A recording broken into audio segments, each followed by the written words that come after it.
Hello students, this is Vishal Kusista again in your physics class। और जैसे कि मैंने पिछले वीडियो में कैलोरीमेट्री शुरू किया था तो उसमें हम पढ़ चुके हैं अभी तक heat capacity, that is thermal capacity, specific heat capacity और relation between the heat capacity and the specific heat capacity. Okay, आज हम प्रिंसिपल ऑफ कैलोरीमेट्री के बारे में जानेंगे।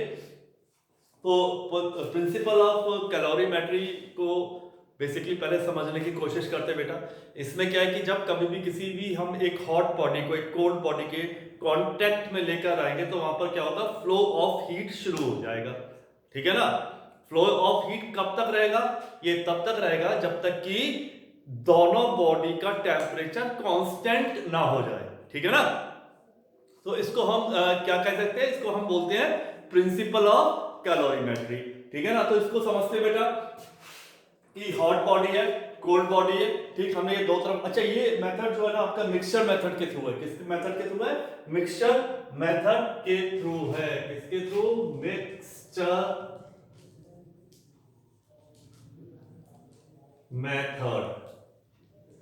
ठीक है ना। तो अगर हॉट बॉडी का मास m1 है और कोल्ड बॉडी का मास m2, specific heat capacity of hot body is C1 and specific heat capacity of cold body is C2 and the temperature of hot body is T1 and the temperature of cold body is T2। ठीक है, यहां पर ये दो bodies हैं, एक hot body एक cold body, जिसका हॉट बॉडी का मास m1 है, स्पेसिफिक हीट कैपेसिटी C1 है और टेम्परेचर T1 है। कोल्ड बॉडी का मास m2, specific heat capacity C2 and temperature T2। अब हमने क्या किया बेटा, इनको मिक्स कर दिया। ठीक है, इन दोनों को मिला दिया तो दो चीजें हो गई कि हॉट बॉडी का जो टेम्परेचर है वो तो डाउन होगा, फॉल इन होगा। ठीक है ना। और कोल्ड बॉडी टेम्परेचर को गेन करेगी। ठीक है, तो यहां पर क्या होगा, हीट लॉस होगा इस बॉडी के साथ में और इस बॉडी के साथ में क्या होगा, हीट गेन होगा। अब वो हीट लॉस कितना होगा बेटा, इसमें से और इनका जो फाइनल टेम्परेचर निकल कर आएगा मिक्सचर का वो T है। ठीक है ना। तो अब ये टेम्परेचर ज्यादा है, ये टेम्परेचर कम है, तो अगर इस तरफ का देखें हीट लॉस कितना है तो T1 माइनस T। अगर इधर देखें तो क्या है बेटा, ये टेम्परेचर कम है, ये टेम्परेचर ज्यादा हुआ तो T माइनस T2। ठीक है ना। तो टोटल हीट लॉस, जैसा कि मैंने आपसे क्या कहा था कि ये पंच लाइन है। ठीक है, ये आप मानकर चलिए कि ये तो इस चैप्टर की पंच लाइन है कि heat loss is equal to heat gain. तो total heat loss is equal to total heat gain. इधर से अगर हम देखेंगे तो m1 इंटू C1 और कितना लॉस हुआ है T1 माइनस T। इधर हम देखेंगे तो m2 इंटू C2 और कितना गेन हुआ है T माइनस T2। तो ये जो है हमारा न्यूमेरिकल वाइज इसको हम यूज करेंगे। ठीक है। और प्रिंसिपल ऑफ कैलोरीमेट्री क्या होता है बेटा, when a body is kept in contact with cold body then heat energy flow from the body to cold body till both the bodies attains constant temperature. ठीक है। इफ, और इसमें condition क्या होती है कि ये जो बॉडी में से जो टेम्परेचर का ट्रांसफर हो रहा है, जो हीट का ट्रांसफर हो रहा है वो सराउंडिंग में लॉस नहीं है। मतलब heat loss in surrounding there is no option about it. So if no heat loss to surroundings. ठीक है ना। तो ये हमारा जो है प्रिंसिपल ऑफ कैलोरीमेट्री है। तो अब बेटा हम एक अगला टॉपिक इसका शुरू कर रहे हैं, that is the calorimetry, calorimeter.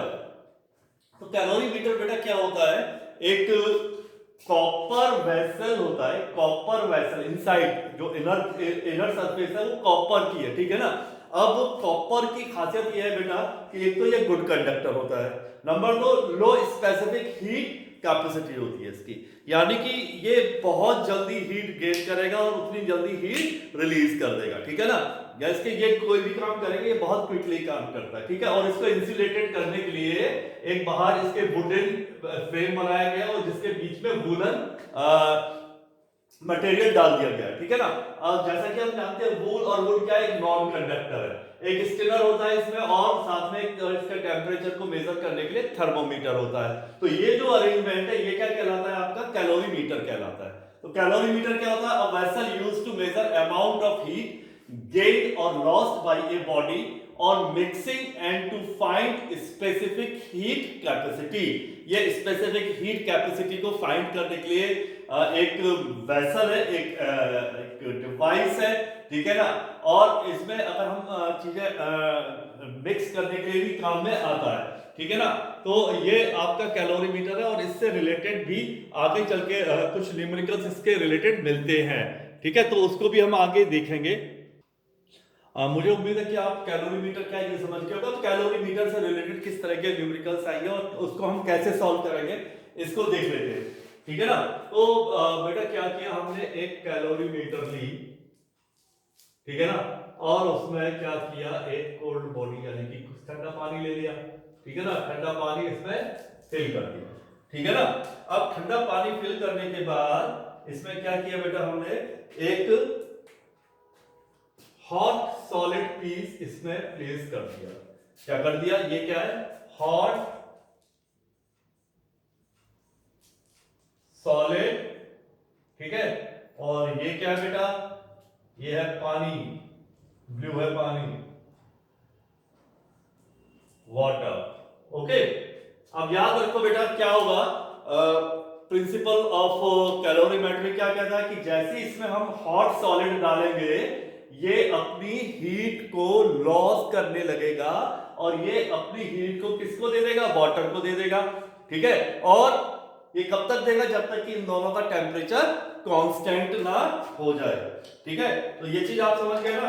तो अब बेटा देखते हैं इसको हम किस तरह से अपने दिमाग में रख के इसको सॉल्व करेंगे, ठीक है। तो अब हमारे पास तीन चीजें हैं, ठीक है। कितनी चीजें, तीन चीजें हैं। कौन कौन सी चीजें बेटा, एक तो हॉट सॉलिड है, ठीक है ना, एक हॉट सॉलिड है, और क्या है बेटा, एक पानी भी लिया था हमने, ठंडा पानी, ठीक, गर्मियों के लिए। और तीसरा जो हमारे पास है वो है वेसल। वेसल भी तो है क्योंकि ये एनर्जी जो रिलीज करेगा ये केवल वाटर नहीं लेगा, ये कॉपर वेसल भी लेगा। क्यों लेगा, क्योंकि copper is a good conductor of heat and electricity, ठीक है, इसलिए वो भी लेगा, ठीक है। तो अगर हम मास की बात कर रहे हैं, अगेन भाई मास अगर इसका m1 है, वाटर का m2 है, तो वेसल का कितना हो जाएगा बेटा, m3 हो जाएगा, ठीक है ना। अगर टेम्परेचर की बात कर रहे हैं, चलो पहले स्पेसिफिक हीट की बात कर लेते हैं। स्पेसिफिक हीट की बात करें बेटा, तो इसकी अगर C1 है, इसकी C2 है, तो इसकी कितनी हो जाएगी बेटा, C3 हो जाएगी। अगर टेम्परेचर की बात करें, इसका T1 है, इसका T2 है, तो इसका कितना हो जाएगा, T, भाई देखो यहां यहीं पर जो एक कॉमन सेंस लगाने वाली बात है वो ये है कि ये टेम्परेचर किससे गेन हो रहा है, इस सॉलिड से गेन हो रहा है।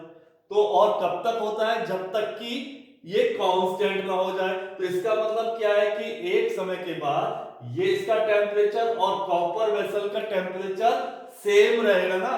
तो यहां पर इसका टेम्परेचर बेटा कितना होगा, T2, याद रखिएगा T3 नहीं होगा, क्या होगा, T2 होगा। अब हमने क्या किया, इस वेसल में इन दोनों का मिक्सचर किया जिससे कि फाइनल टेम्परेचर क्या आया बेटा, फाइनल टेम्परेचर आया हमारा कैपिटल T, ठीक है। अब हमें फाइंड आउट क्या करना है, हमको फाइंड आउट करना है to find specific heat capacity of solid, clear ना। सो अगेन अकॉर्डिंग टू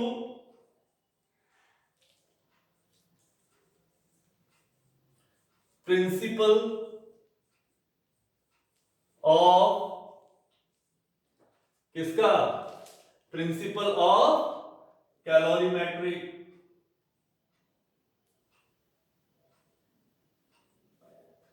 अच्छा बेटा अब देखो हीट लॉस किससे हो रही है, हीट लॉस फ्रॉम सॉलिड, ठीक है ना। और हीट गेन कहां हो रहा है बेटा, हीट गेन कौन कर रहा है? एक तो वाटर कर रहा है और वेसल भी तो कर रहा है ना भाई। वेसल हीट किससे गेन कर रहा है? इसी सॉलिड पीस से तो कर रहा है ना। ठीक है, तो क्या होता है? Total heat loss by solid is equal to what? वही punch line, total heat gain by water